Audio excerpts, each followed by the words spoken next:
लंकेश, संभालिए स्वयं को।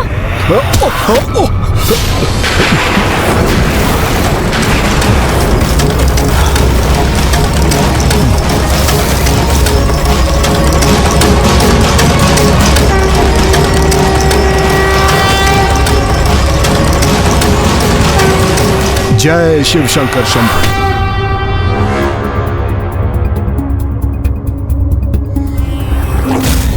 प्रभु की कृपा से मैं पुनः अपना संतुलन स्थापित कर पाया गौरीपुत्र, अन्यथा बहुत बड़ा अनर्थ हो जाता। आपका कोटि कोटि धन्यवाद गौरीपुत्र। आपके संकेत से इस छोटे एवं कंटीले पौधे के प्रति मैं सजग हो गया और जैसे प्रभु महादेव शिव शंकर शंभू ने उस शिला को गिराकर उसे कुचल दिया और मुझे अपना संतुलन खोने से रक्षित कर दिया। भक्ति की शक्ति भी अद्भुत है। कुछ समय पूर्व जहाँ मैं दशानन के लिए विघ्नकर्ता बनने का प्रयास कर रहा था, उसकी भक्ति ने मुझे विघ्नहर्ता बनने पर विवश कर दिया है। हाँ लंकेश, कभी कभी वो बाधाएं जो छोटी प्रतीत होती हैं, उन पर यदि समय रहते ध्यान ना दिया जाए तो वो बड़े संकट में परिवर्तित हो जाती हैं। इसलिए हमें सदैव प्रत्येक बाधा के प्रति सावधान रहना चाहिए। किंतु मैं ये आप जैसे महाज्ञानी को क्यों बता रहा हूँ? आपको तो पूर्व से ही सब कुछ ज्ञात है ना लंकेश? लंकेश, जल ग्रहण कीजिए।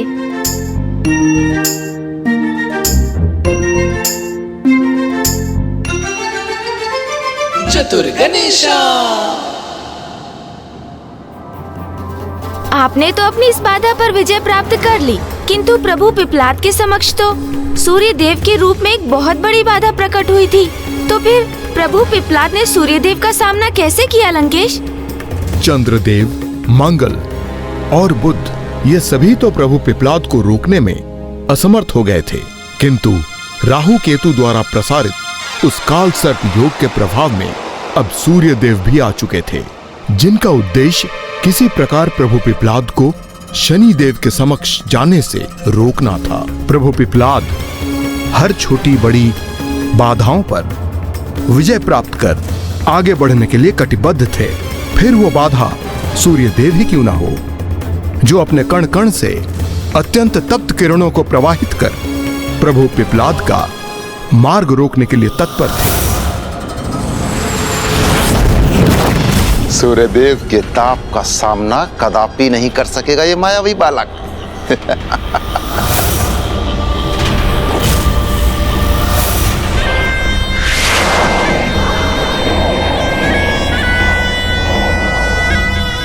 अब देखना यह है कि जो करने में अन्य ग्रहों के अधिपति असफल रहे, उसे पूर्ण करने में तार मंडल के स्वामी सूर्यदेव सफल होते हैं अथवा नहीं।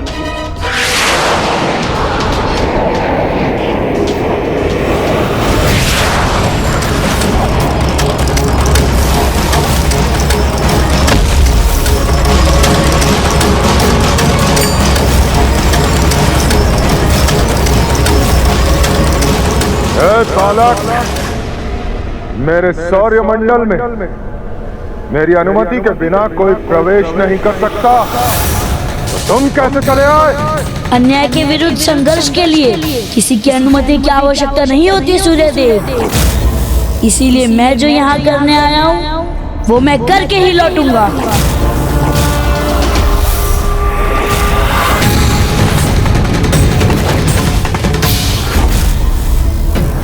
ये तुम्हें अंतिम चेतावनी है मेरी। वहीं रुक जाओ, अन्यथा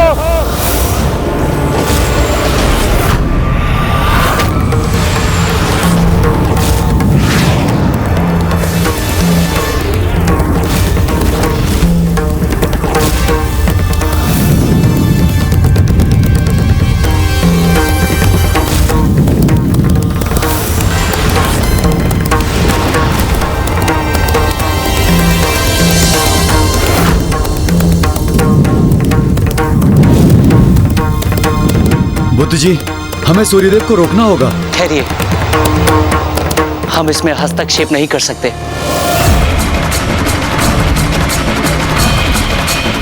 ये प्रभु का पिपलाद अवतार, हर अवतार का एक उद्देश्य होता है और कदाचित ये सब भी किसी उद्देश्य से ही हो रहा है।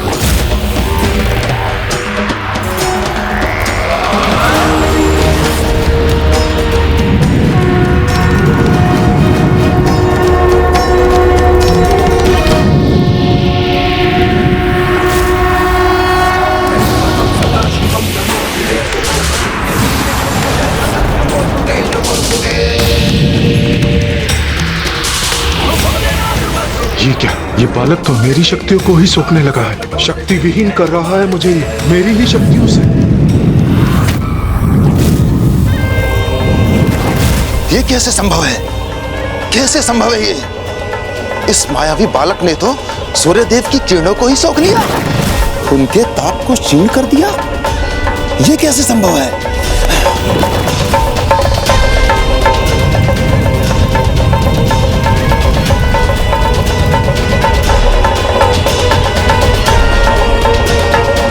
असंभव को संभव कैसे कर रहा है ये बालक?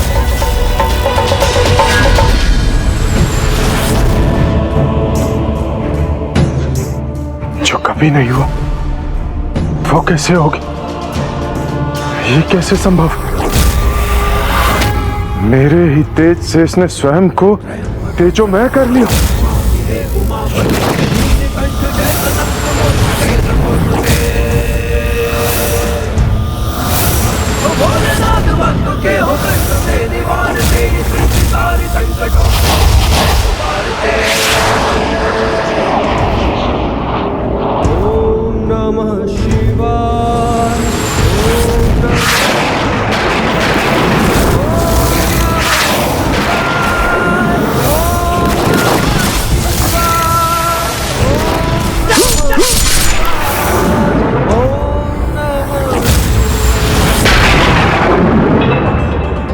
क्या सूर्यदेव ने जो दृश्य देखा वो सत्य हुआ? क्या प्रभु पिपलाद ने वास्तव में सूर्यदेव का शीश उनकी धड़ से विलग कर दिया? लंकेश, गौरी पुत्र, सूर्यदेव ने तो वो दृश्य देखा जो उनके साथ पूर्व में घटित हो चुका था। अर्थात? ये समझाने के लिए तो मुझे आपको पूर्ण कथा पीछे से सुनानी होगी। एक समय की बात है, सूर्यदेव की जीवन की सबसे बड़ी भूल हुई थी जब उन्होंने मेरे नाना असुर सुमाली और उनके भ्राता माली के विरुद्ध एक भीषण युद्ध में भाग लेने का निर्णय लिया। असुर भ्राता माली और सुमाली सूर्यदेव से युद्धरत थे और सूर्यदेव ने तो उन्हें लगभग पराजित भी कर दिया था, किंतु सूर्यदेव को यह ज्ञात नहीं था कि दोनों असुर भ्राताओं को प्रभु महादेव से सुरक्षा वरदान प्राप्त था और वे किसी भी क्षण उनकी सहायता के लिए प्रस्तुत भी हो सकते थे।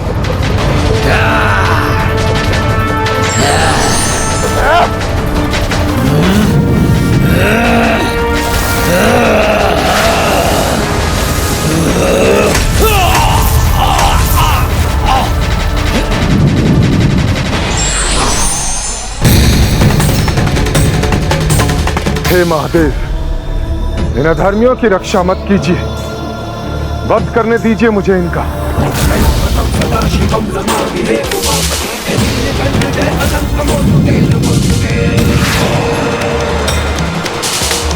महादेव, आपने हमें वचन दिया था कि आप सदैव हमारी रक्षा करेंगे। महादेव, यदि युद्ध में कभी कोई संकट आ जाए तो आप उस संकट से भी हमें मुक्त करेंगे। महादेव, महादेव, महादेव, बचाइए महादेव। प्रभु, इससे पूर्व की सूर्यदेव हमें क्षति पहुंचाए, इनका अंत करके हमारी रक्षा कीजिए प्रभु। प्रभु, हमारी रक्षा कीजिए प्रभु। प्रभु, प्रभु, रक्षा कीजिए प्रभु।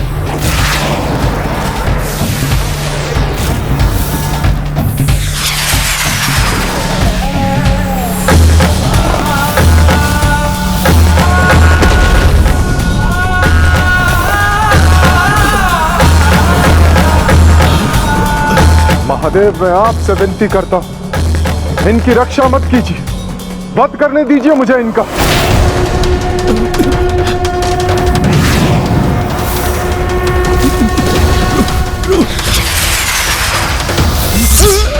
प्रभु प्रभु प्रभु रक्षा कीजिए प्रभु, प्रभु रक्षा कीजिए, प्रभु रक्षा कीजिए, रक्षा कीजिए प्रभु, बचाइए प्रभु, बचाइए प्रभु, प्रभु रक्षा कीजिए प्रभु, प्रभु रक्षा कीजिए प्रभु, प्रभु रक्षा कीजिए प्रभु, प्रभु रक्षा कीजिए।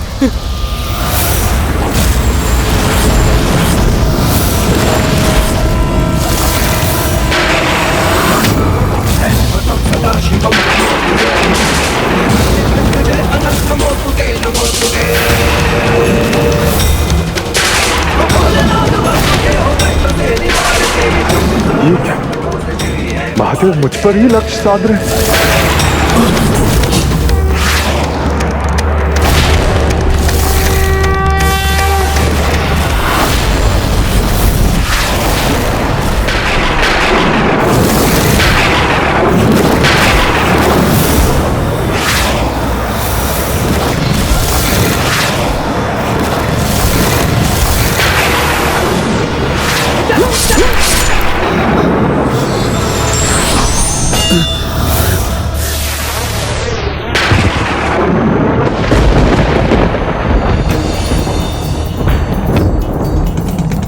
प्रभु महादेव ने अपने भक्तों में पक्षपात ना करते हुए अपने वचन अनुसार अपने भक्तों की रक्षा की। किंतु सूर्यदेव, फिर उनका क्या हुआ लंकेश? सूर्यदेव के अंत से उनके पिता ऋषि कश्यप बहुत व्याकुल हुए। उस युद्ध के उपरांत वो अपने पुत्र सूर्यदेव की देह के निकट शोक करते रहे और प्रभु महादेव की याचना करते रहे। महादेव, ये कैसा अनर्थ कर दिया प्रभु आपने। मेरा पुत्र तो धर्म का पालन कर रहा था, अपना दायित्व निभा रहा था, आपने उसको किस अपराध की भयंकर सजा दी प्रभु। मैं भी तो अपने भक्तों के प्रति धर्म और कर्तव्य का निर्वाह कर रहा था ऋषिवर। उन दुष्टों की रक्षा और मेरे पुत्र का अंत आपका कर्तव्य कैसे हो सकता है महादेव? आप मेरे दोषी हैं महादेव। मैं आपको श्राप देता हूं। जिस प्रकार मेरे पुत्र का शीश आज उसके धड़ पे बिलग हुआ, आपके साथ भी वैसा ही होगा। आप भी नियति से विवश होकर अपने पुत्र का शीश उसके तन से अलग करेंगे।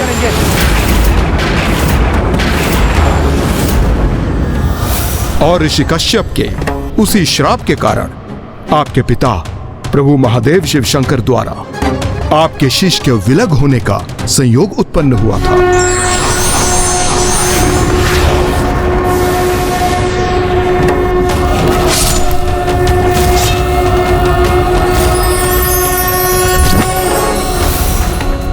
किंतु लंकेश, मुझे तो पिताश्री अर्थात महादेव की कृपा से एक नवीन शीश प्राप्त हुआ था, तो क्या सूर्यदेव के साथ भी ऐसा ही हुआ था?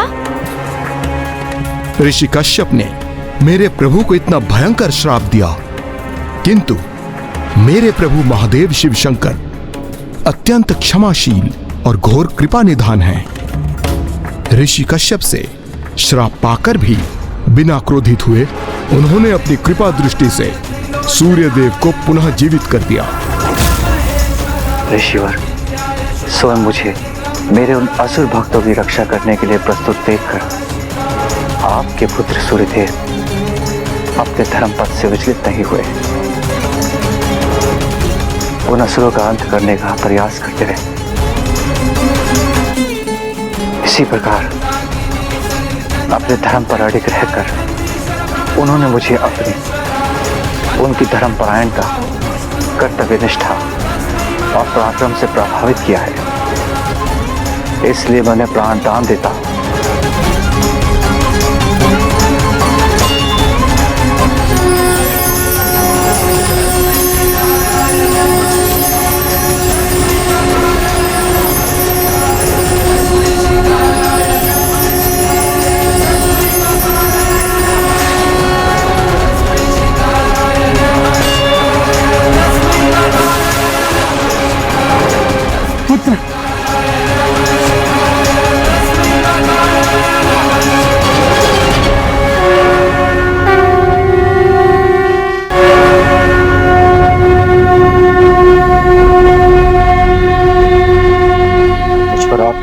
दृष्टि के लिए आपको सत सत नमन प्रभु। मैं आपकी इस कृपा को कभी नहीं भूलूंगा। किंतु क्या प्रभु पिपलाद को अपने समक्ष पाकर भी वो इस घटना का स्मरण करने में असमर्थ रहे? प्रभु पिपलाद के उनके समक्ष आने पर ना सही, किंतु प्रभु द्वारा लक्षित अपनी ओर बढ़ते उस त्रिशूल को देखकर उन्हें सब स्मरण हो गया।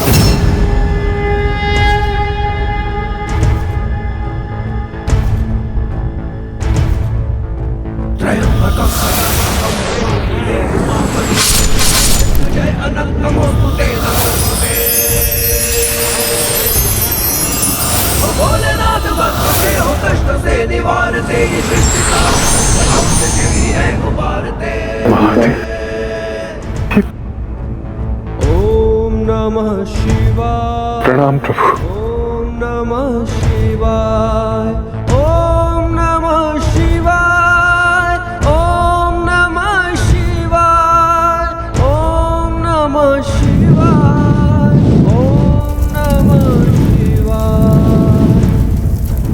कठोर दंड से शनि के विष्णु त्रस्त जब हुआ दधीच पुत्र बन प्रभु ने पृथ्वी पे जन्म लिया। पीपल के वृक्ष के तले ही आपका पालन हुआ है, रूप पिपलाद का तभी से आपको मिला। ओम नमः शिवाय।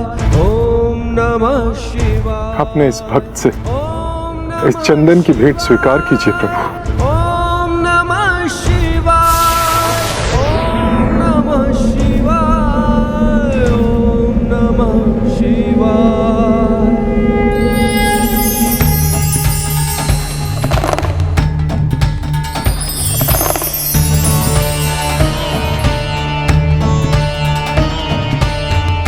धन्यवाद प्रभु।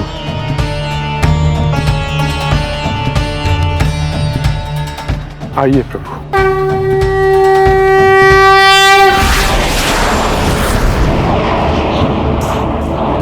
आश्चर्य है, घोर आश्चर्य है। सूर्यदेव भी इस बालक के छलावे में उलझ गए। इन सभी ग्रहों के अधिपतियों को और स्वयं सौर मंडल के स्वामी सूर्यदेव को यह हो क्या गया है? ये सभी इस बालक के माया जाल में क्यों उलझते जा रहे हैं? वहीं रुकने के स्थान पर उसे आगे क्यों बढ़ने दे रहे हैं?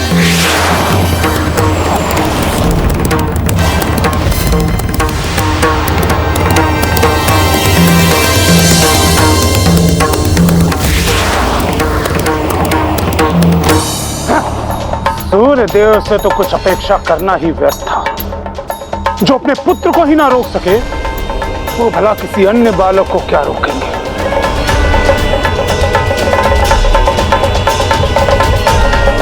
अब तो मात्र शेष ग्रहों के अधिपतियों से ही आशा है कि वो उस बालक को रोककर उसे सुरक्षित स्थान प्रदान करे, अन्यथा वो मेरी दृष्टि का सामना कर उसका भयंकर परिणाम सहेगा।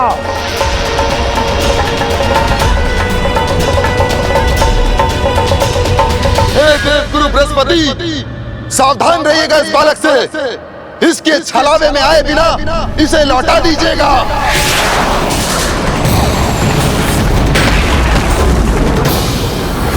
आपको शस्त्र उठाने की कोई आवश्यकता नहीं है। मैं यहाँ आपसे युद्ध करने अथवा आपको रोकने नहीं आया, बस आपको समझाने के लिए प्रस्तुत हुआ हूँ।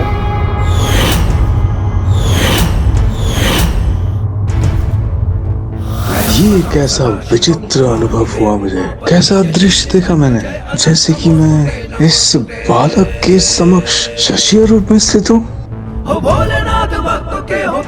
मैं तुम्हें समझाने आया हूँ कि शनिदेव से बैर भाव।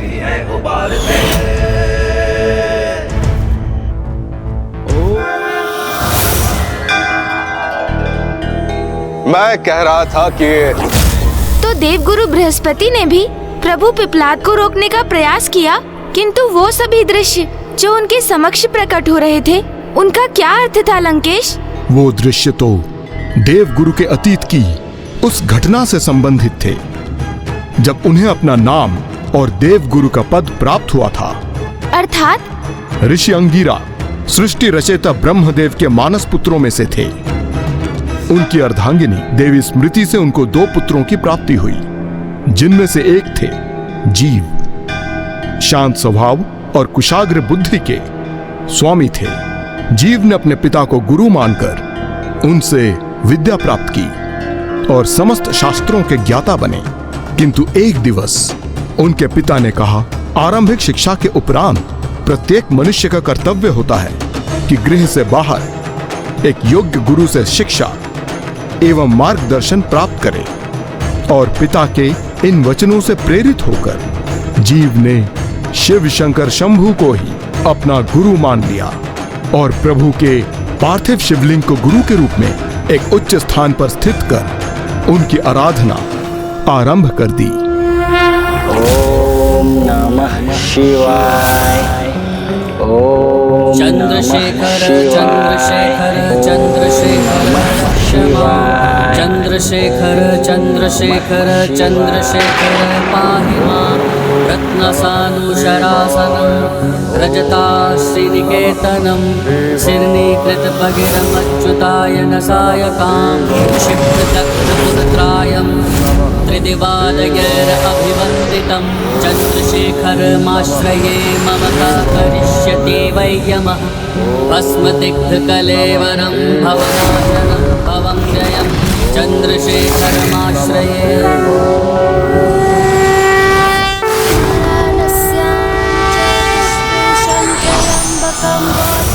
तटे वैद्यनाथं चिताभूमौ नागेशं दारुकावने वसुजीव च रामेशं घुष्मेशं च शिवालये।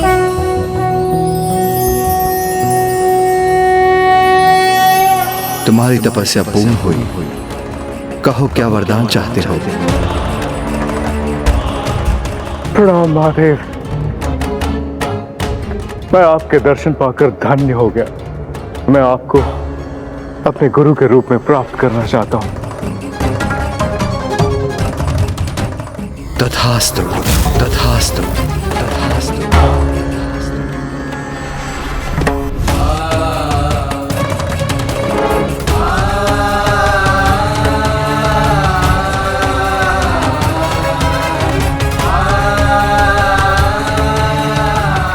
गुरु बिनु भवन दी तरी न कोई, जो भृंची संकर्षम होई। अर्थात गुरु के बिना कोई भी भव सागर पार नहीं कर सकता, भले ही फिर वो स्वयं हम त्रिदेवों के समान ही क्यों न हो। गुरु के अभाव में देव, दानव और मानव सभी अपने पद से भटकने लगते हैं। गुरु ही अपने शिष्य को पथ प्रदर्शक होते हैं। और अब तुमने मुझे अपना गुरु माना है, तो ये मेरा कर्तव्य है कि मैं तुम्हें तुम्हारे जीवन के पथ से परिचित कराऊं। वर्तमान समय में देवताओं को गुरु के मार्गदर्शन का सौभाग्य प्राप्त नहीं है। तुम में उनके गुरु बनने के समस्त गुण उपस्थित हैं। मैं तुम्हें देवगुरु नियुक्त करता हूं और सूर्य मंडल में बृहस्पति ग्रह के अधिपति होने का स्थान भी प्रदान करता हूं। आज से तुम्हारा नाम बृहस्पति होगा, बृहस्पति होगा।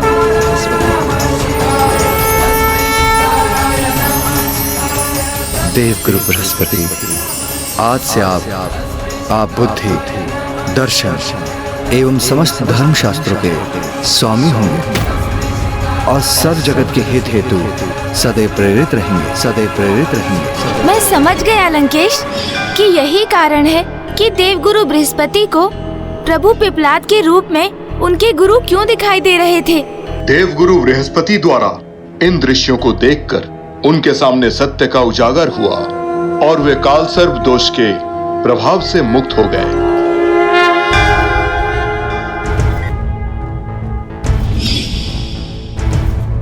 गुरु बिना भवन निधि तरई न कोई, जो बरिंची शंकर सम होई।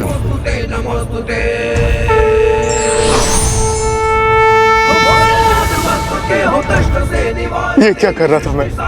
अपने ही गुरु स्वयं महादेव को समझाने चला था। क्षमा कीजिए गुरुवर, आपके इस शिष्य ने आपको पहचानने में बहुत विलंब कर दी। नमः शिवाय, ओम नमः शिवाय, ओम नमः शिवाय, ओम नमः शिवाय। अब स्वयं देव गुरु बृहस्पति भी इस बालक के समक्ष नतमस्तक हो गए। मैं आपका प्रिय धतुरा आपको भेद स्वरूप प्रस्तुत करता हूँ।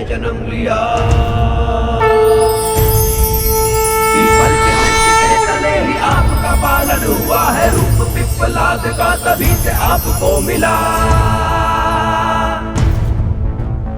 ओम नमः शिवाय, ओम नमः शिवाय, ओम नमः शिवाय, ओम नमः शिवाय, ओम नमः शिवाय, ओम नमः शिवाय।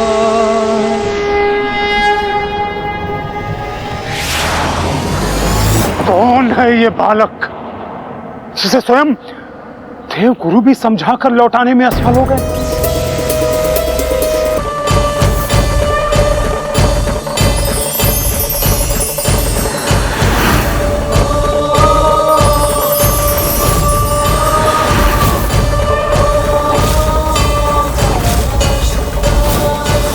ये क्या? इनके मुख के भीतर तो मेरा ग्रह ही नहीं, समस्त सौरमंडल, समस्त ब्रह्मांड समाहित है।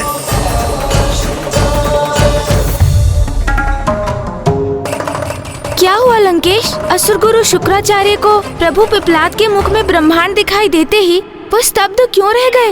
उन्होंने उस लावा समान द्रव्य की बूंदों की वर्षा को क्यों रोक दिया? इसके पीछे भी एक कथा है गौरी पुत्र, गुरु शुक्राचार्य के असुर गुरु शुक्राचार्य बनने की कथा। मुझे भी इस कथा का स्मरण है लंकेश। आप उसी प्रसंग का उल्लेख कर रहे हैं ना, जब अंधकासुर नामक असुर से देवताओं का महासंग्राम हुआ था? हाँ गौरी नंदन, ये उसी समय की बात है, किंतु युद्ध के पूर्व असुर गुरु शुक्राचार्य को महादेव के पास ये गुहार लेकर आना पड़ा कि देवताओं के पास तो अमृत है और अमर होने के कारण उनका कोई अहित नहीं होगा, जबकि असुरों के पास ऐसा कुछ नहीं। फिर ये युद्ध न्याय संगत कैसे हुआ? फिर असुर गुरु शुक्राचार्य के इस निवेदन पर प्रभु महादेव ने उन्हें एक उपाय सुझाया। मैं असुरों को अमृत नहीं दे सकता, किंतु देवताओं के साथ युद्ध करने के लिए अमृत तुल्य विद्या मृत संजीवनी प्रदान कर सकता हूं। किंतु स्मरण रहे शुक्राचार्य, मृत संजीवनी विद्या का उपयोग मात्र धर्म और न्याय के लिए ही होना चाहिए। किंतु प्रभु महादेव के आदेश का उल्लंघन करते हुए असुर गुरु शुक्राचार्य ने उस मृत संजीवनी विद्या का प्रयोग असुरों के हित में अर्थात अधर्म के लिए करना आरंभ कर दिया, जिससे महादेव कुपित होकर उन्हें अपना ग्रास बना लिया। महादेव के उदर में प्रविष्ट होते ही असुर गुरु शुक्राचार्य ने उनके भीतर उस पूरे ब्रह्मांड को देख लिया, जिसके भीतर सब कुछ समाया हुआ था। फिर कोई क्या देव और क्या दानव, सब नगण्य थे। अंततः अपनी भूल का आभास होते ही असुर गुरु शुक्राचार्य पश्चाताप कर महादेव से गुहार करने लगे। ओम नमः शिवाय, ओम नमः शिवाय, ओम नमः शिवाय। महादेव जी, इतना समय व्यतीत हो गया है आपके उदर में, संपूर्ण श्रद्धा और भक्ति से आपके नाम का स्मरण करते हुए। प्रभु, अब तो मुझे क्षमा कर दीजिए, क्षमा कर दीजिए प्रभु।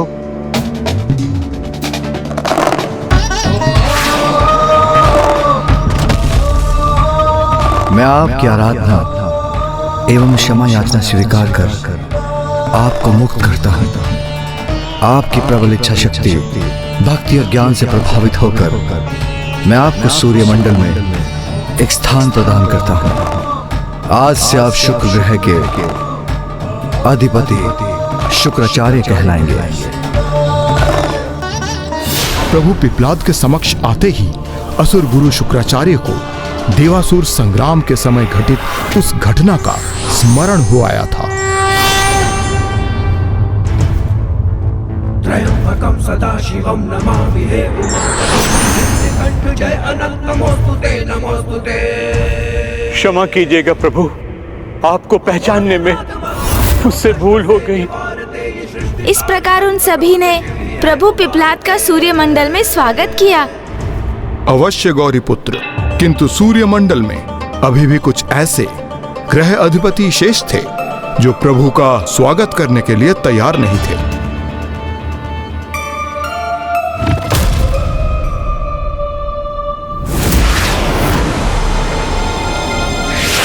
अब कुछ ही क्षणों में मैं शनिदेव के समक्ष पहुंचकर उनसे अपने सारे प्रश्नों के उत्तर अवश्य मांग लूंगा। अब क्या करें हम? इस बालक को शनिदेव तक पहुंचने से कैसे रोके हम?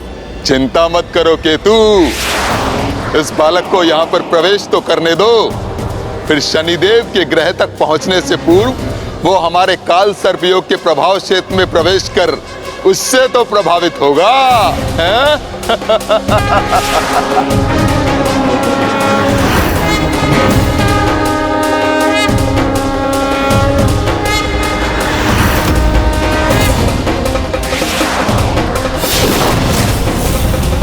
अर्थात जिस प्रकार सभी ग्रह के अधिपतियों ने काल सर्प योग से प्रभावित होते ही अपना विवेक खो दिया था, उसी प्रकार अब स्वयं प्रभु पिप्लाद को लेकर भी यही संभावना उत्पन्न हो गई थी।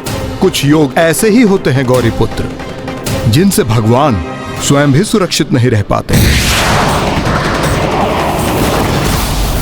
काल सर्प योग से ये अवश्य रुकने पर बाध्य होगा।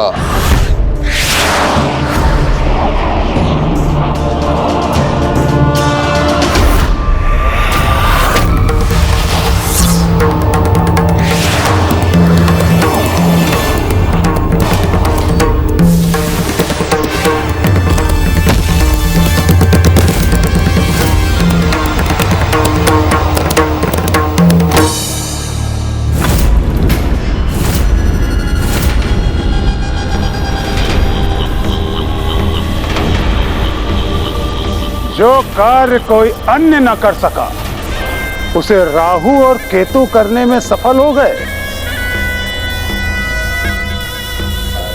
अद्भुत।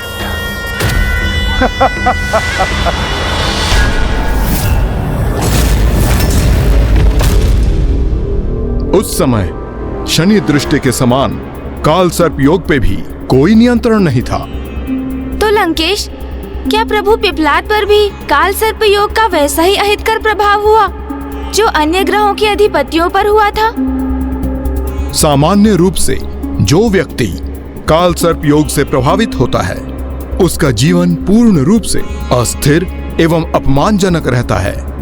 व्यवसाय एवं अन्य प्रकार के हानियों के साथ आर्थिक संकट, असाध्य रोग और मानसिक विकारों से ग्रस्त होने के दुख भी भोगते हैं। किंतु इन सभी से अधिक भयंकर है काल सर्प योग के प्रभाव में आकर धीरे धीरे अपनी शुद्ध बुद्ध एवं अपनी बुद्धि और विवेक से अपना नियंत्रण खो देना।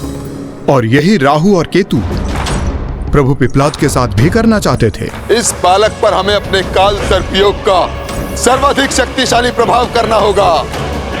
ये कैसा प्रकाश है?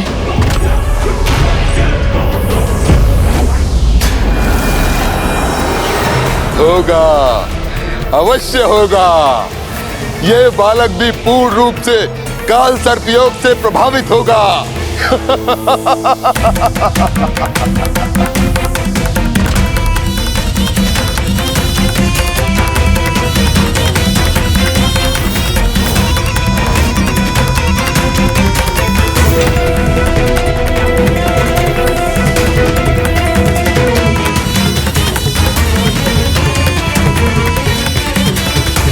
और अब ये कैसा अंधकार उत्पन्न हो रहा है मेरे चारों ओर?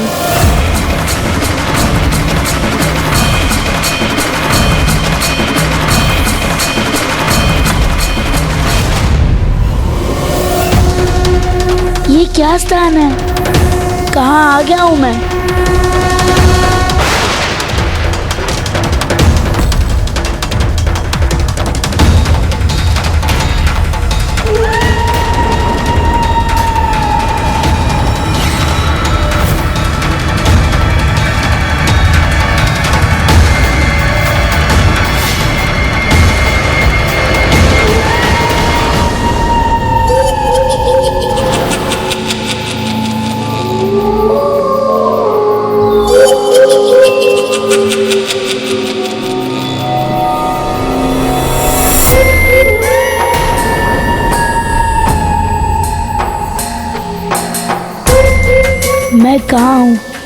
और यहाँ से किस दिशा में जाना है मुझे?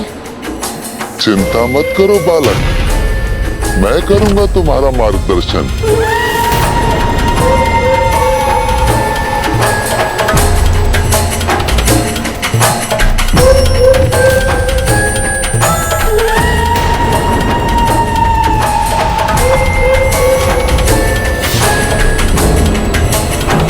अब ये बालक कहीं नहीं जा सकेगा, कहीं भी नहीं। वैसे तो ये हमारे समक्ष ही खड़ा है, किंतु काल सर्प योग के प्रभाव में आने के कारण ये सोच रहा है कि किसी अज्ञात स्थान पर आकर लुप्त हो गया है।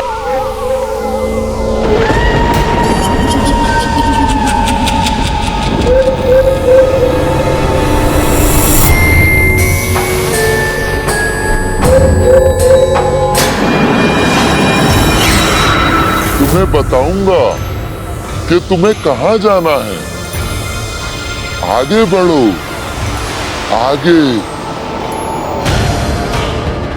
राहु केतु द्वारा उत्पन्न जिस काल सर्प योग से हमने से कोई सुरक्षित नहीं रहा, उस विकट योग से हमें मुक्ति दिलाने वाले ये दिव्य शिव रूपी बालक कहीं स्वयं तो उससे प्रभावित नहीं हो जाएंगे? राहु और केतु जिस शक्तिशाली काल सर्प योग को उत्पन्न कर रहे हैं, जिस पर भी इसका प्रभाव पड़ता है वो आजीवन इससे मुक्त नहीं हो पाता।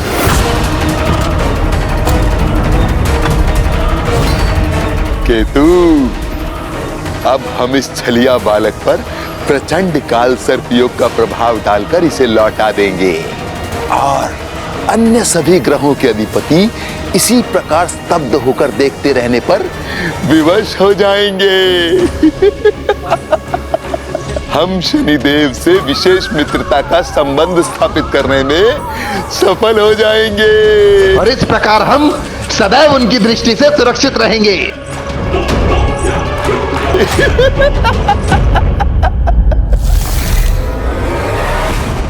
राहु और केतु ने अपने प्रयासों से उस बालक को रोककर तारमंडल में अपने स्थान की सार्थकता को सिद्ध किया। उनके कारण अब ये बालक ना ही मुझ तक पहुंच सकेगा और ना ही मेरी दृष्टि के प्रभाव में आकर उसका तनिक भी अहित होगा।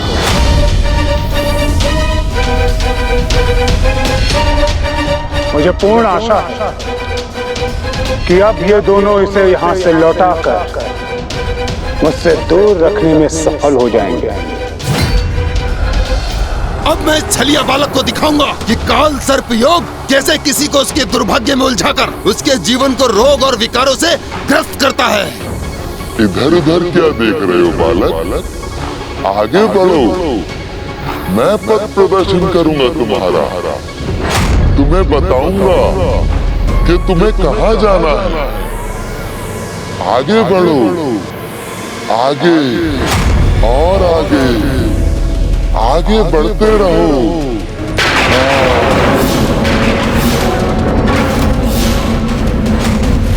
तुम्हें बताऊंगा कि तुम्हें कहां जाना है। आगे बढ़ो, आगे बढ़ो, आगे बढ़ते रहो। मैं पथ प्रदर्शन करूंगा तुम्हारा।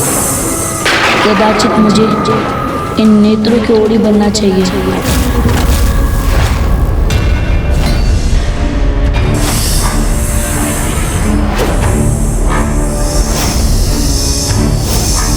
केतु का सर्प रूपी प्रभाव प्रभु पिपलाद के अत्यंत निकट रहकर उनका पीछा कर रहा है और वो स्वयं राहु की ओर बढ़ रहे हैं। मेरे निकट आओ।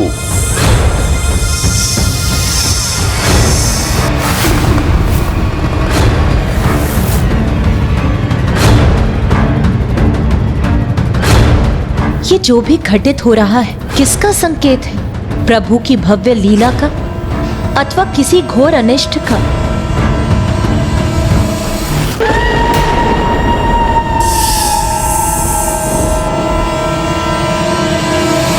महादेव के अवतार अवश्य हैं ये, किंतु है तो एक साधारण बालक के ही रूप में, जो शनि दृष्टि के कारण पूर्व में ही अपने माता पिता को खोने का कष्ट भोग चुके हैं। और अब यदि राहु ने इन्हें निगल लिया तो इन पर काल सर्पयोग का प्रभाव इतना स्थिर और स्थायी हो जाएगा, तो फिर उससे ये प्रभु स्वरूप बालक कैसे मुक्त होंगे? इसी दिशा में आगे बढ़ना है मुझे। कदाचित महादेव के बाल स्वरूप प्रभु पिपलाद से अधिक काल सर्प योग की ही परीक्षा है।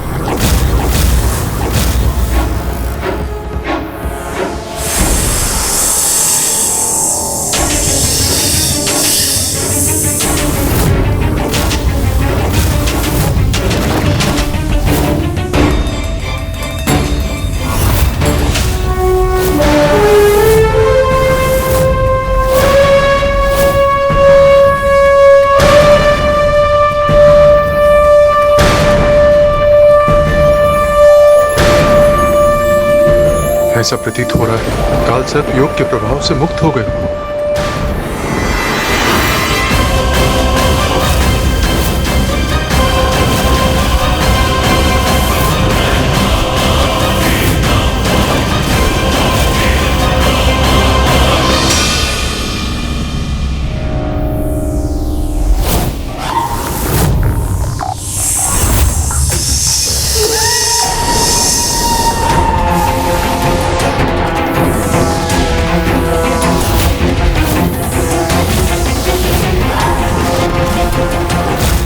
बालक, मेरे निकट आओ, मैं ही तुम्हारा उचित मार्गदर्शन करूंगा।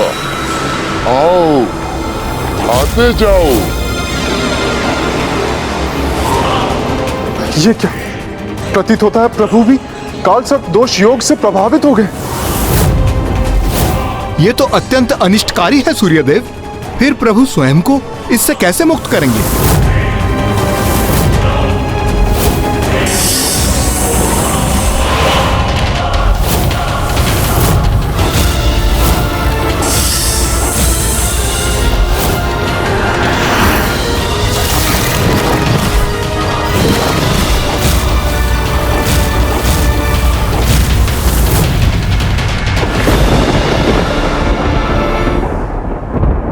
ये कैसे हो गया लंकेश? जिन्होंने सभी को काल सर्प योग के प्रभाव से मुक्त किया, वो स्वयं उसमें ऐसे उलझ गए कि राहु उन्हें निगलने में सक्षम हो गए। गौरी पुत्र, कभी कभी प्रभु के दिए वरदानों के समक्ष देवी शक्ति भी अपूर्ण रह जाती है। अर्थात लंकेश, मैं कुछ समझा नहीं। मुझे अपनी कथा तो पूर्ण करने दीजिए, फिर आप स्वयं समझ जाएंगे गौरी पुत्र। लंकेश, जल।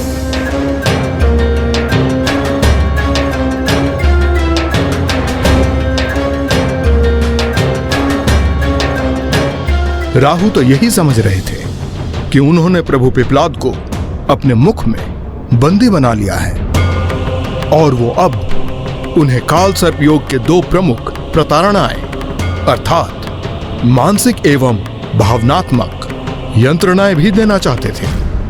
राहु हूं मैं, राहु, जिसकी माया के प्रभाव से किसी ग्रह के अधिपति भी रक्षित नहीं रहे।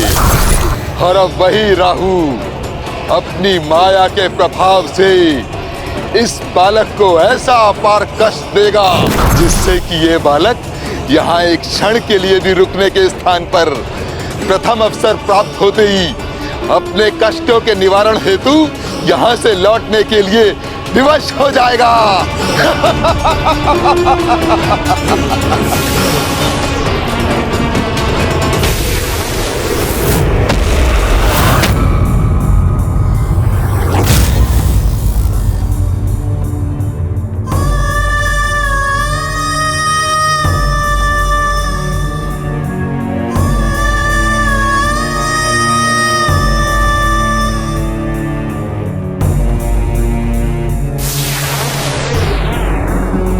मेरे पुत्र,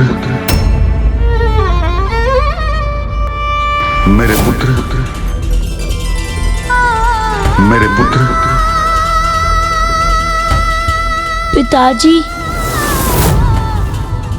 पिताजी,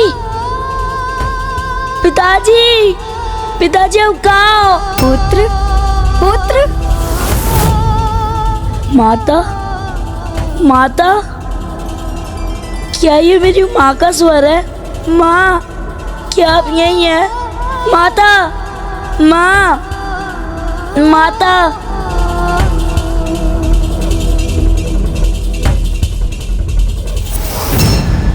इतना समय व्यतीत हो जाने के पश्चात भी राहु ने उस बालक को वापस क्यों नहीं लौटाया? राहु क्या कर रहे हैं उस बालक के साथ? कहीं राहु से कोई कष्ट नहीं पहुंचा रहे? केतु, अभी तो मात्र अपने माता पिता की पुकार सुनी होगी इस बालक ने, अब ये उनकी गुहार भी सुनेगा। फिर ये छलिया बालक व्याकुल होकर उन्हें ढूंढना आरंभ करेगा। किंतु इसे अपने माता पिता कहीं दिखाई नहीं देंगे और ये इसी प्रकार उनको ढूंढने में उलझा रहेगा और थक कर क्लांत हो जाएगा। पुत्र वहाँ नहीं, यहाँ हूँ मैं। इधर आओ पुत्र, यहाँ तुम्हारी प्रतीक्षा कर रही हूँ पुत्र। मुझे यहाँ से मुक्त करो पुत्र। कहाँ हो पुत्र? आ क्यों नहीं रहे हो? माता। पुत्र वहाँ नहीं।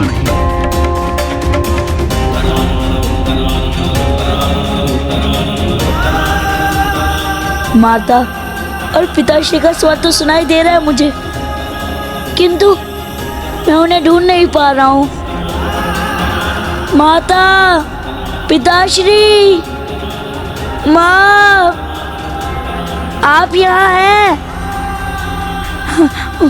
पिताश्री, माँ,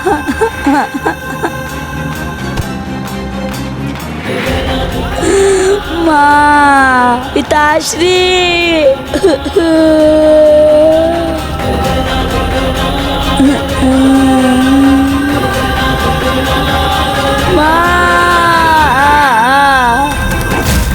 अब ये बालक अपने माँ और पिता की दुर्गति, उनके कष्ट और पीड़ा का साक्षी बनेगा।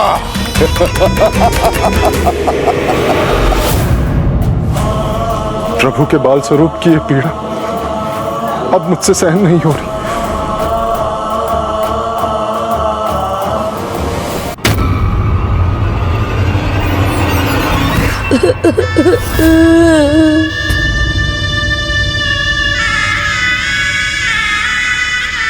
मुझे ज्ञात हो गया है पुत्र, तुम मेरी रक्षा नहीं कर सकते।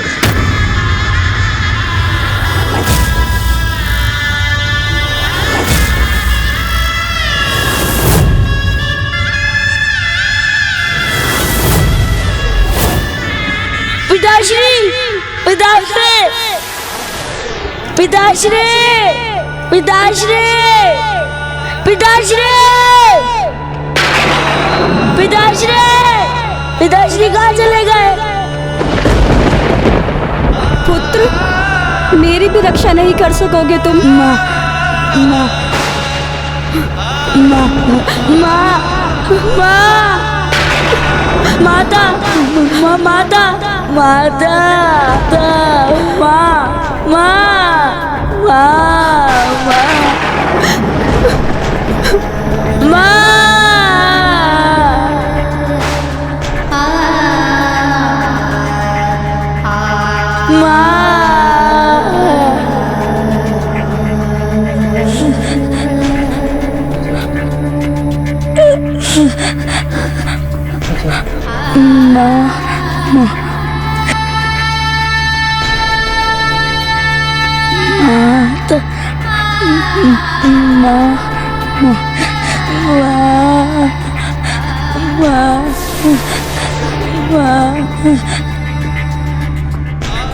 एक कोमल बाल हृदय बालक को राहु के कारण इतना कष्ट हो रहा है, ये तो शनिदेव को भी स्वीकार ना होगा।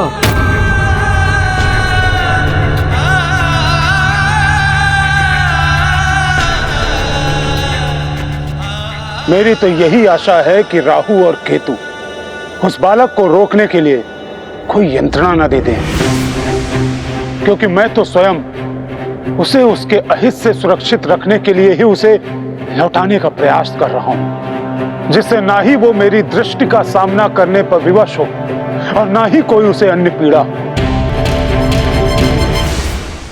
अब इस छलिया बालक की पीड़ा में और वृद्धि होगी। जब मैं इस बालक के समक्ष मृत्यु के उपरांत इसके माता पिता के नरक में निवास के दृश्य प्रस्तुत करूंगा।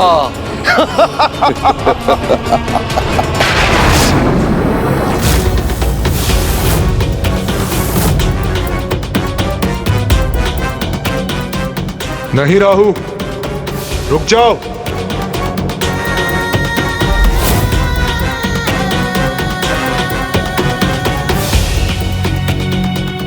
इस अंधकारी सुरंग के अंत में अभी से तीव्र प्रकाश दिखाई देगा।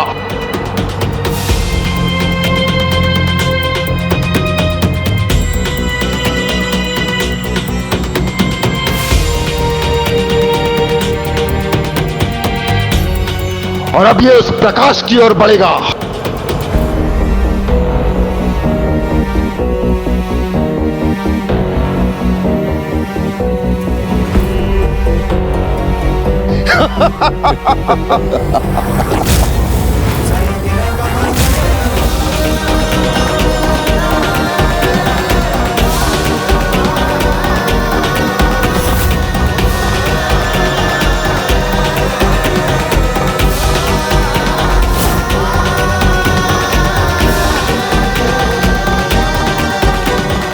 और जब इसकी दृष्टि इस प्रकाश को भेद कर उस पार देखेगी तो मृत्यु के उपरांत अपने माता पिता की दुर्दशा को देखकर स्तब्ध रह जाएगा।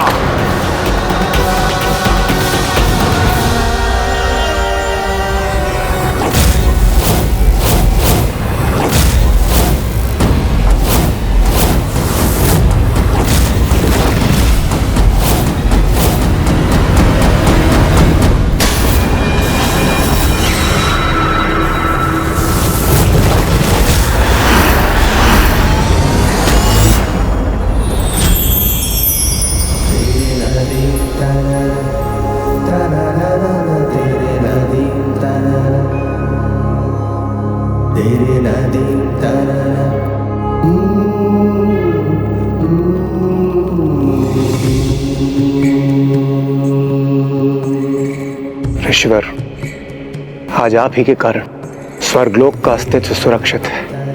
आपने अपने परम त्याग से स्वर्ग पर ही नहीं समस्त जगत पर बहुत बड़ा उपकार किया, जिसके लिए मैं देवराज इंद्र सदैव के लिए आपका आभारी रहूंगा।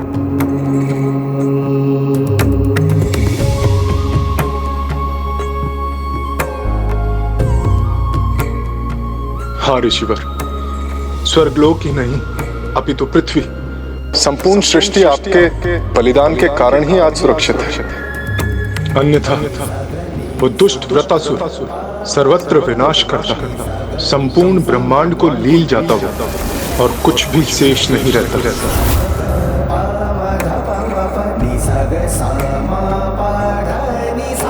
मैं आपको आशीष देता हूँ। संपूर्ण संसार आपके इस महान बलिदान को श्रेष्ठतम बलिदान का मान देगा और आपका ये महान बलिदान सदा स्मरण रखेगा, क्योंकि एकमात्र आप ही थे जो इस विकराल संकट में भी अपने धर्म पर अडिग रहे, तनिक भी विचलित नहीं हुए।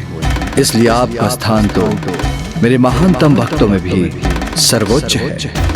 मैं आपको और आपकी सहभागिनी को, देवी सुवर्चा को मेरे धाम, मेरे कैलाश में विशेष स्थान प्रदान करता हूँ।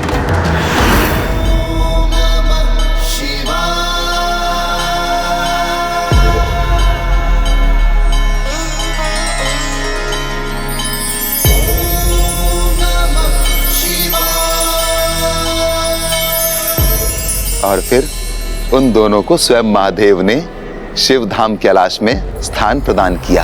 ये क्या कह रहे हो राहु? उसके माता पिता को कैलाश धाम में स्थान प्राप्त हुआ? ये कैसा दृश्य दिखा रहे हो तुम इस बालक को? क्या? मैंने क्या कहा? कैलाश धाम?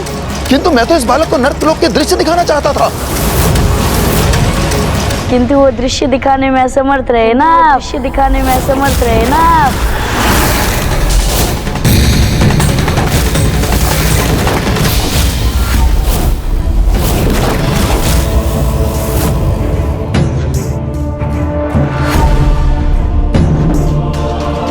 आप क्या मुझे नरकलोक अथवा उसकी दुर्गति के भ्रामिक दृश्य दिखाएंगे? क्योंकि मैंने तो उसी सदगति के दृश्य देखे जो मेरे माता पिता को प्राप्त हुए। मैं आपको और आपकी सहभागिनी को और आपकी देवी सुवर्चा को मेरे धाम मेरे कैलाश में विशेष स्थान प्रदान करता हूँ। ये कैसे संभव है? इस पर मेरी माया सफल कैसे नहीं हुई?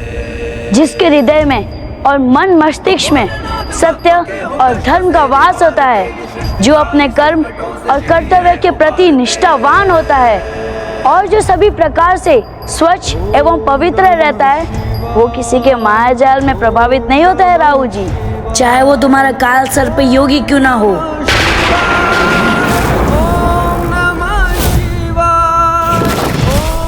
ये कैसे हो सकता था लंकेश?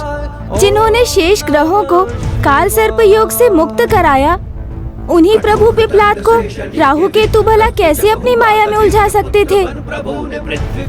गौरी पुत्र, वास्तविकता के दो रूप होते हैं।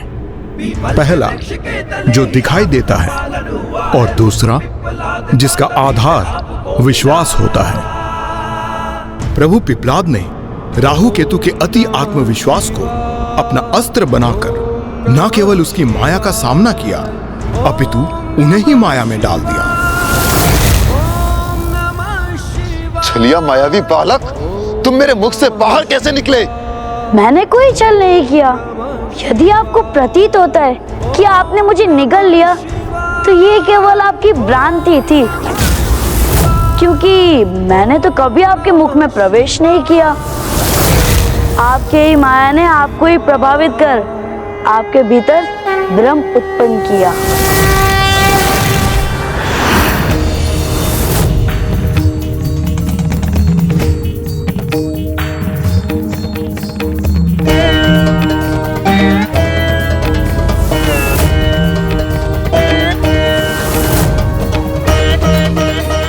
शनिदेव, मैं आ रहा हूँ। आपके राहु केतु भी मुझे रोकने में असमर्थ रहे, किंतु मैं इन दोनों को उनके उचित पाठ पढ़ाने के पश्चात ही आऊंगा। हमने तो इस छलिया बालक को निगल लिया था, फिर ये बाहर कैसे आया?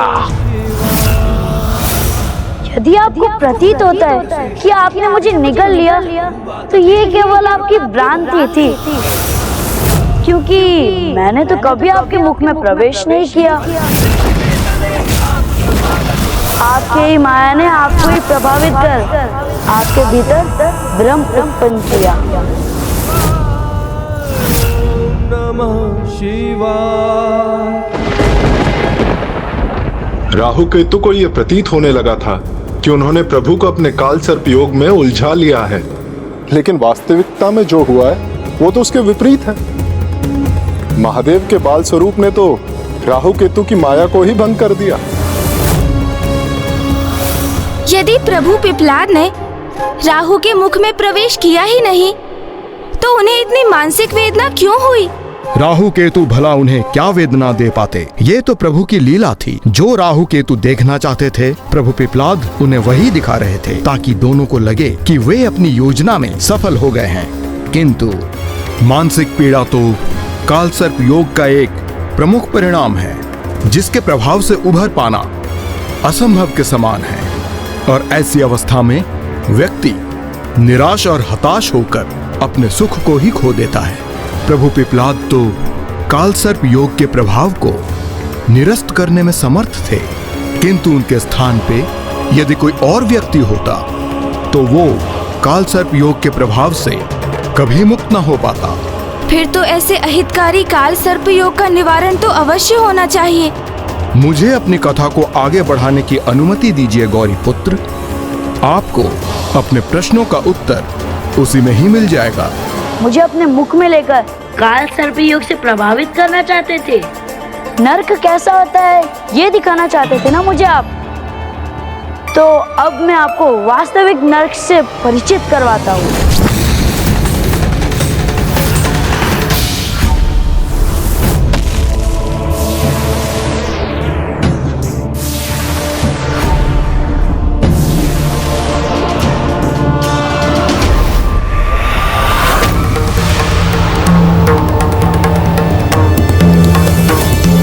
ये कहाँ आ गए हम, और यहाँ अचानक कैसे पहुंच गए हम?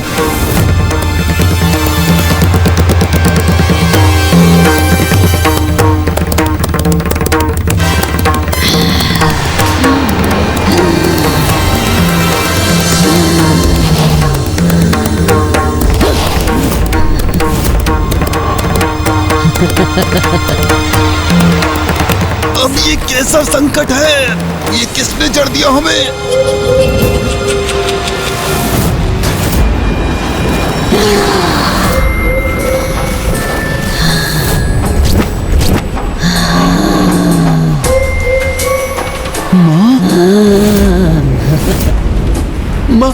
माँ, ये क्या कर रही हैं आप?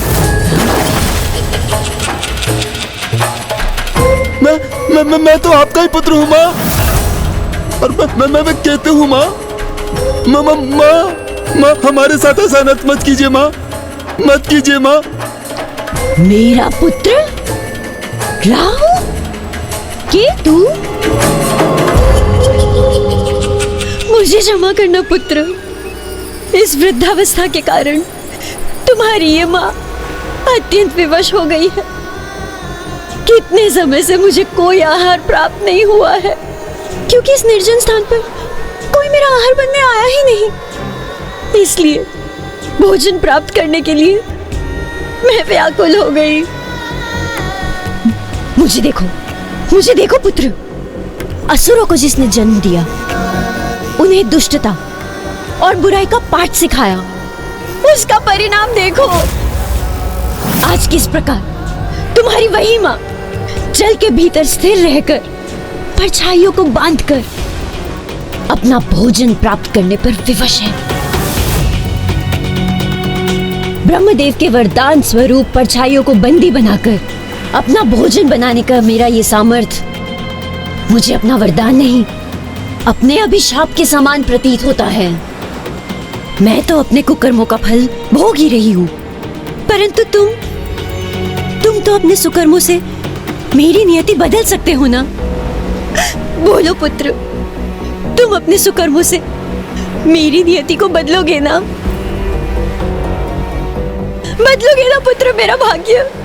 बदलोगे ना पुत्र? पुत्र पुत्र पुत्र!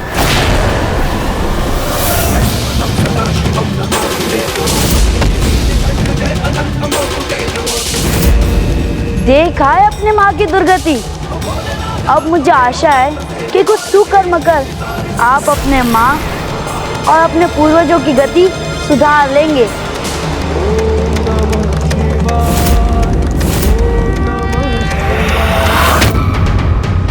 एक नन्हे से बालक होकर तुम उन राहु केतु को उपदेश देकर सीख देने चले हो, जो सर्वाधिक विकट योग काल सर्प योग उत्पन्न करते हैं। हम वो राहु केतु हैं जिनसे सूर्य देव और चंद्र देव भी सुरक्षित नहीं रहते हैं, और तुमने हमें ललकारने का दुस्साहस किया। तो अब राहु और केतु से उलझने का भयंकर दंड तुम्हें अवश्य प्राप्त होगा।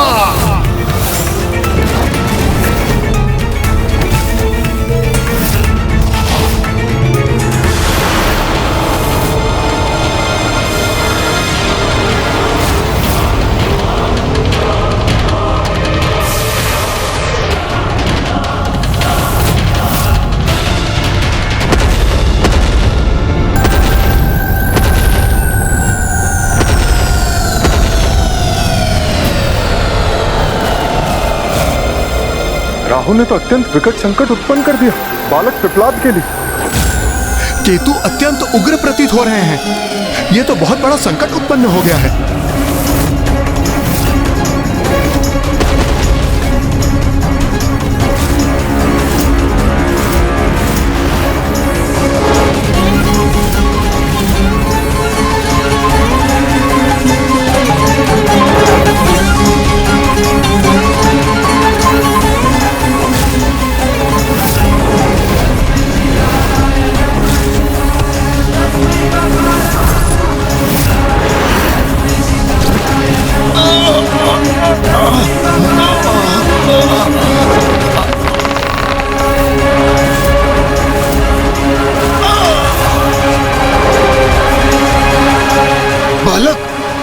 नहीं किया तुमने, इसका भयंकर दंड दूंगा मैं तुम्हें। अब मैं अपनी पूंछ में पुनः बांधकर तुम्हें नष्ट करूंगा।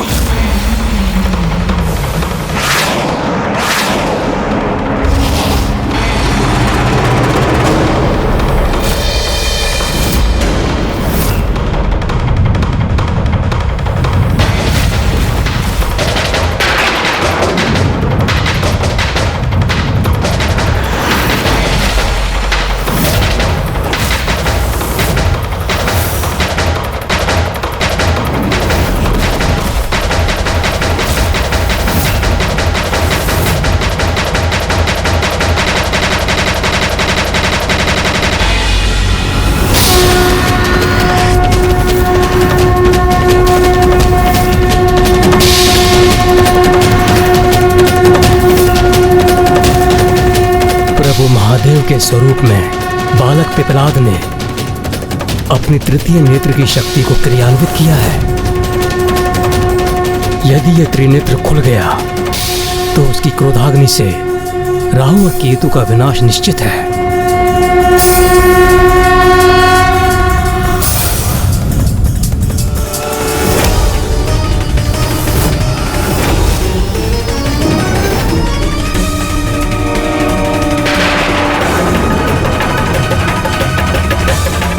इस बालक से उत्पन्न होने वाली ताप को सहन नहीं कर पा रहा हूं मैं। अब तो राहु और केतु अवश्य समझ जाएंगे कि बाल रूप में प्रभु महादेव ही हैं उनके समक्ष। महादेव के समान तृतीय नेत्र का प्रदर्शन कर हमें भयभीत कर रहे हो तुम। अब बहुत हुआ। तुम्हें एक बालक समझकर तुम पर दया कर रहे थे हम, किंतु अब तुम्हारी दुर्दशा अवश्य करेंगे। अब केतु अपनी विषैली वाष्प से जड़ करेगा तुम्हें, और इस बार मैं अवश्य निकलूंगा तुम्हें। आपको जितने प्रयास करने थे आप कर चुके, अब इस स्थिति का अंत मैं करूंगा।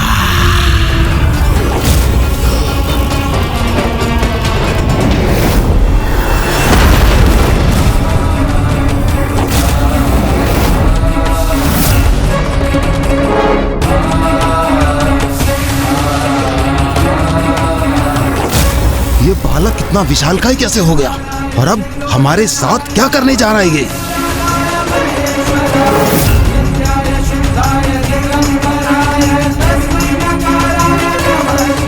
प्रतीत होता है राहु और केतु इस बालक को रोकने में असफल हो जाएंगे।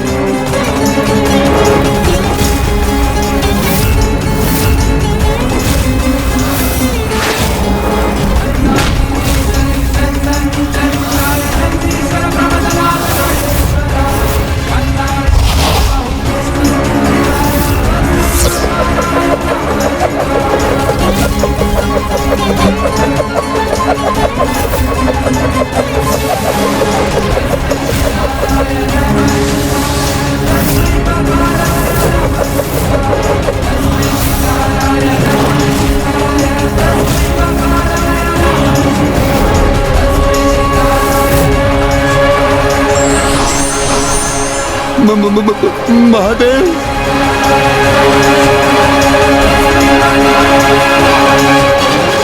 हमें क्षमा कर दीजिए प्रभु, हमें क्षमा कर दीजिए। आपको पहचानने में बहुत विलंब हो गया हमसे प्रभु, हमें क्षमा कर दीजिए प्रभु। सदा शिवम नमामि हे उमापति जय नीलकंठ जय अनंत नमोस्तुते नमोस्तुते। हो भोलेनाथ भक्तों के हो कष्ट से। हमने तो आप पर ही काल सर्पयोग का प्रयोग करने की भूल की प्रभु, हमें क्षमा कर दीजिए, क्षमा कर दीजिए हमें। हम वचन देते हैं कि यदि आज के बाद हम ग्रहों के कारण किसी की कुंडली में काल सर्पयोग का दोष उत्पन्न होगा तो आपकी पूजा, आराधना, अभिषेक करने से काल सर्पयोग का दोष क्षीण हो जाएगा प्रभु। आपको भजने वाले, आपके नाम का स्मरण करने वाले अनन्य भक्तों के समक्ष हम कभी बाधा बनकर प्रकट नहीं होंगे प्रभु, और न ही आपके लिए कोई बाधा उत्पन्न करेंगे प्रभु। जिनकी आरती कर सौर्य मंडल में स्वागत करना चाहिए था, हम भिन्न ग्रहों के अधिपति उन्हीं का विरोध कर उन्हें रोक कर लौटाने का प्रयास कर रहे थे।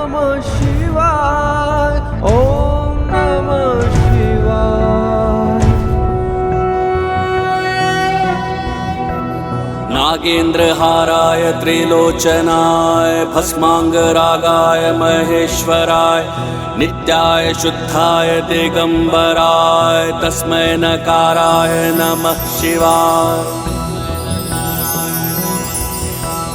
मंदाकिनी सलिल चंदन चर्चिताय नंदीश्वर प्रमथनाथ महेश्वराय मंदार पुष्प बहु पुष्प सुपूजिताय तस्मै मकाराय नमः शिवाय।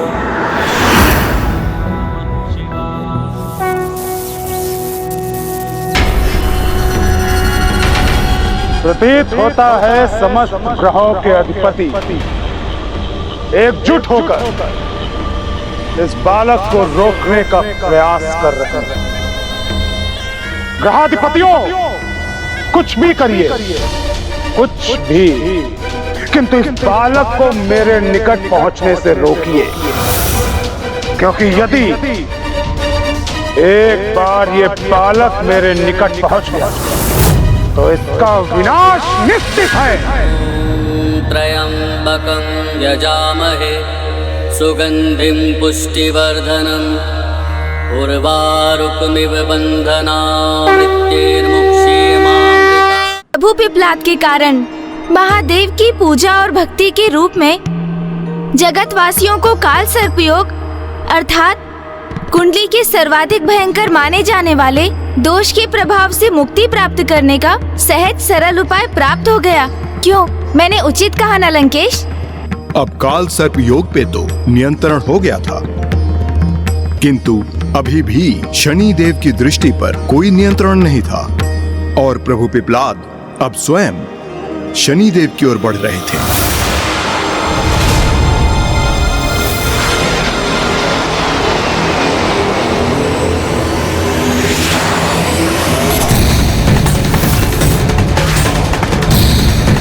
अब इस बालक को रोकने के लिए मुझे ही कुछ करना होगा, चाहे कुछ भी हो जाए, किंतु मैं इस बालक को अपने गृह में प्रवेश नहीं करने दूंगा।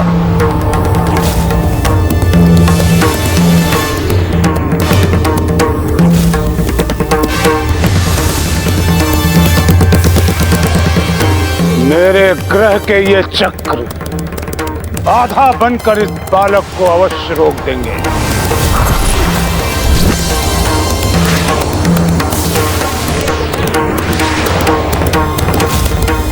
फिर क्या हुआ लंकेश?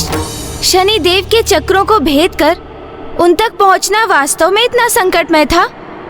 हाँ गौरी पुत्र, उस समय जिस किसी ने भी शनि ग्रह की ओर बढ़ने का प्रयास किया वो शनि देव की दृष्टि के प्रकोप से खंडित होकर छिन्न भिन्न हो गया। स्वयं शनि देव के उपग्रह उनके चंद्र जब अपने मार्ग से भटककर उनके निकट पहुंचे तो वे भी खंड खंड हो गए। शनि ग्रह के ये चक्र उन समस्त अवशेषों से निर्मित है जिनसे टकराना तो अपने विनाश को ही निमंत्रण देने के समान है। इतना भयंकर विस्फोट? फिर तो बालक प्रभु पिप्लाद के लिए भी ये चक्र तो महासंकट बन गए होंगे ना? हाँ शिवनंदन, किंतु मेरे प्रभु शिव शंकर शंभु ने बाल स्वरूप की प्राप्ति के लिए किसी भी संकट को स्वीकार करने के लिए तैयार थे।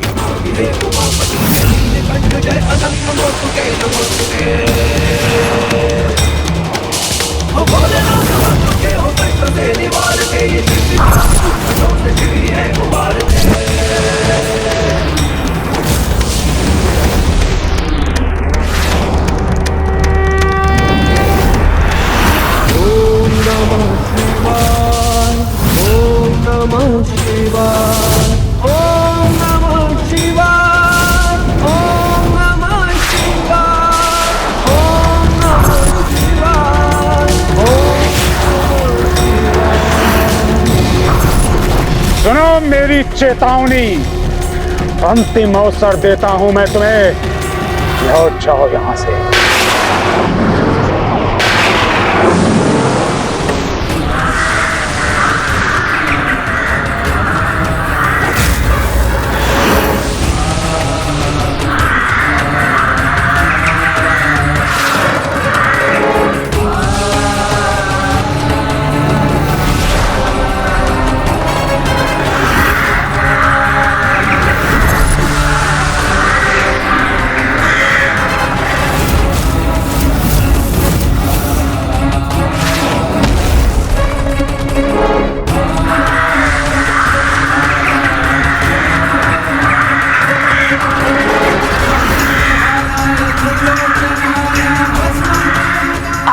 पहुंचने का मेरा निश्चय अटल है। आप चाहे मेरे मार्ग में कितनी भी बाधाएं उत्पन्न कर लें, किंतु मैं उन सबको नष्ट करके आगे बढ़ूंगा।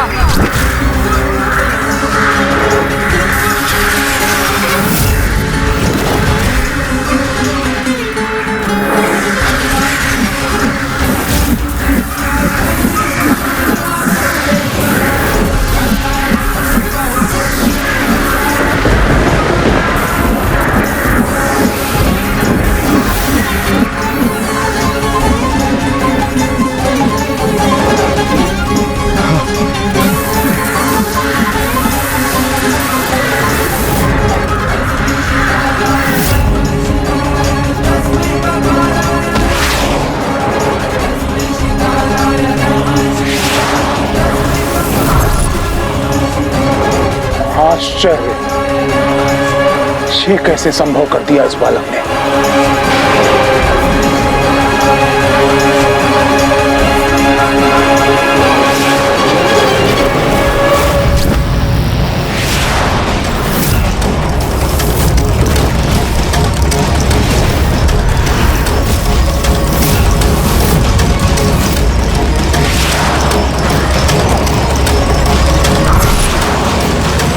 शनि ग्रह के चक्रों से तो अत्यंत कठोर विशालकाय उल्का पिंड भी सुरक्षित नहीं रहते, तो फिर प्रभु पिप्लाद उसे कैसे पार करेंगे?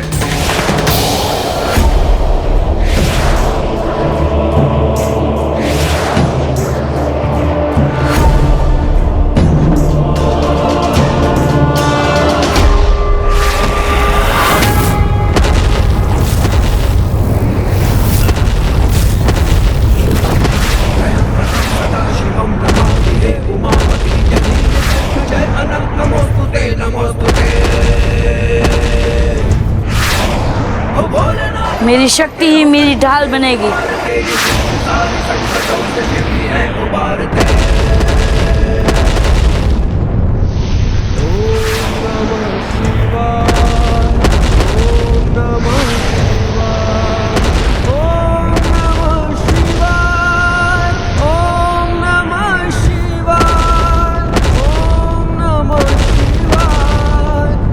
शनिदेव अपने ग्रह के चक्रों को और सशक्त कर रहे हैं, जिसके प्रभाव से बालक प्रभु पिप्लाद के लिए नवीन संकट उत्पन्न हो गया है। आज ये प्रथम अवसर है जब किसी ने मेरे ग्रह के चक्रों को भेद कर आगे बढ़ने में सफलता प्राप्त की है, और वो भी अन्य कोई नहीं, मात्र एक बालक है। किंतु अब इस बालक को इसके दुस्साहस का परिणाम भोगना होगा। पुत्र बन प्रभु ने पृथ्वी पे जन्म लिया, पीपल के वृक्ष के तले ही आपका पालन हुआ है, रूप पिप्पलाद का तभी से आपको मिला।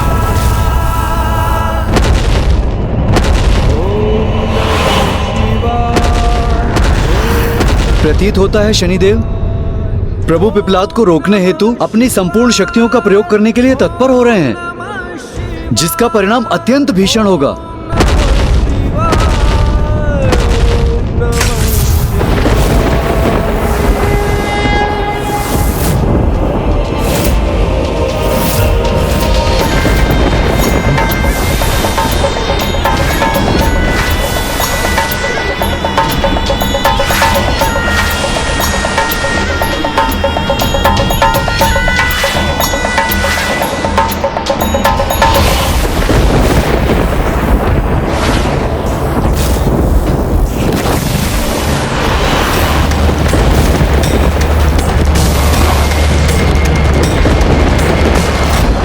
शनि देव द्वारा उत्पन्न इस बाधा का सामना करने के लिए बालक प्रभु पिप्लाद ने एक उचित युक्ति का प्रयोग किया है। स्वयं उन विनाशकारी शक्तियों के साथ अपनी गति संयोज कर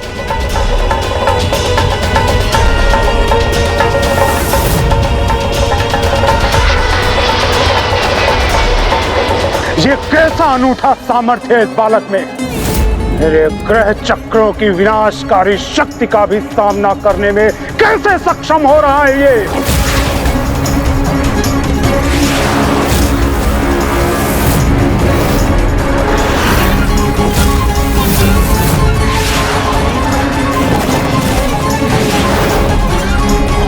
मुझे रोकने के आपके प्रयास कदापि सफल नहीं होंगे।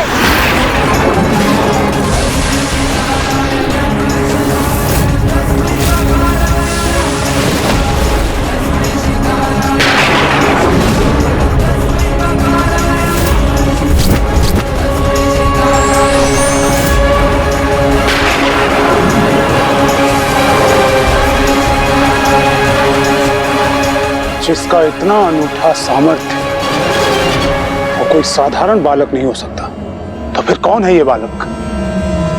क्या है इसका वास्तविक परिचय? पिप्लाद, पिप्लाद।